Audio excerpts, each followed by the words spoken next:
शेतकऱ्यांसाठी अत्यंत महत्त्वाची माहिती आहे मित्रांनो, लक्षपूर्वक ऐका.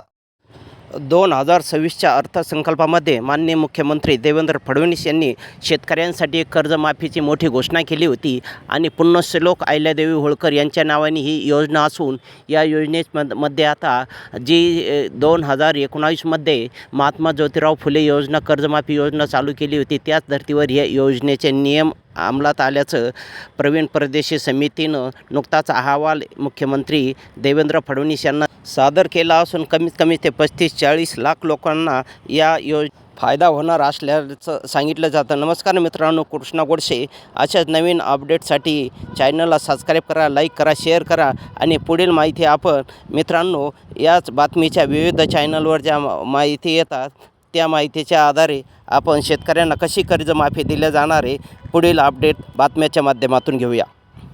तर शेतकरी कर्जमाफीसाठी नेमके कोणते निकष आणि कोणती पात्रता ठरवण्यात आलेली आहे आपण बघूया. कोणकोणते शेतकरी यासाठी पात्र असतील? 2 लाख रुपयांपर्यंतची थकबाकी ज्यांची आहे ते शेतकरी पात्र असतील. ज्यांचं पीक कर्ज थकलेलं आहे असे शेतकरीच पात्र राहतील. 30 सप्टेंबर 2025 पर्यंत थकीत असलेलं जे कर्ज आहे ते माफ होईल. नियमित कर्जफेड करणाऱ्या शेतकऱ्यांना 50,000पर्यंत प्रोत्साहन लाभ देखील दिला जाईल. कर्जमाफीचा अहवाल मुख्यमंत्री देवेंद्र फडणवीसांकडे सादर करण्यात आलेला आहे. मोठी बातमी तुम्ही पाहताय. कर्जमाफीचा अहवाल आता मुख्यमंत्र्यांना सादर झालेला आहे. या अहवालामध्ये नेमकं काय म्हटलेलं आहे पाहणं महत्त्वाचं ठरणार आहे. आपण पाहतो शेतकऱ्यांचं मोठ्या प्रमाणात नुकसान होतं अवकाळी पावसामुळे, जास्त पावसामुळे.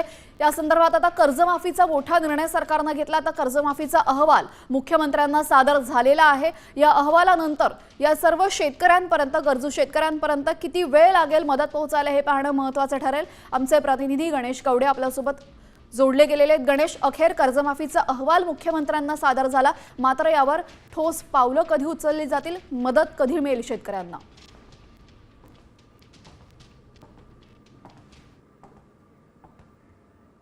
कर्जमाफी देण्याच्या वेळी ही प्रामुख्याने मागणी आहे ती होताना पाहायला मिळत होती आणि या मागणीच्या नंतरून एक समिती आहे ती स्थापन करण्यात आली होती. त्याचे अध्यक्ष परदेशी होते आणि खरं तर ही समिती स्थापन केल्यानंतर या समितीच्या वतीने 6 महिन्यामध्ये अहवाल आहे तो सरकारला देण्यात यावा हे देखील सांगण्यात आलं होतं. त्यानंतर मध्यंतरीच्या काळामध्ये सरकारला देण्यात यावं हे देखील सांगण्यात आलं होतं. त्यानंतर मध्यंतरीच्या काळामध्ये समितीला काही वेळ देखील आहे तो वाढवून दिला होता आणि आज मुख्यमंत्री देवेंद्र फडणवीस यांच्याकडे हा समितीचा अहवाल आहे तो सादर केलेला पाहायला मिळतो आणि त्याचमुळे आता कशा पद्धतीने सरकार आता पुढची कर्जमाफी दिली जाते हे देखील पाहणं गरजेचं आहे. या अगोदर देखील अधिवेशनाच्या काळामध्ये 2 लाखापर्यंतची जी कर्जमाफी आहे त्या माफीची घोषणा आहे ती मुख्यमंत्री देवेंद्र फडणवीस यांनी केलेली पाहायला मिळत होती आणि त्यानंतरून आता उर्वरित जी काही कर्जमाफी असेल या सगळ्या संदर्भामध्ये काही नवीन निकष लावलेत का हे देखील पाहणं गरजेचे आहे. त्यामुळे या अहवालामध्ये आता कुठले कुठले निकष आहेत आणि त्या निकषानुसार कशा पद्धतीने शेतकऱ्यांना दिलासा मिळतो हे देखील पाहणं गरजेचं आहे. नक्कीच धन्यवाद गणेश आपण दिलेल्या सविस्तर माहितीबद्दल. तर आपण पाहिलंय कर्जमाफीचा अहवाल मुख्यमंत्र्यांना सादर झालाय. दरम्यान काल मुख्यमंत्र्यांनी कर्जमाफीबद्दल नेमकं काय विधान केलं होतं तेही आपण एकदा पाहूयात. यावेळच्या बजेटमध्ये शेतकऱ्यांकरता कर्जमाफीची घोषणा केली आहे.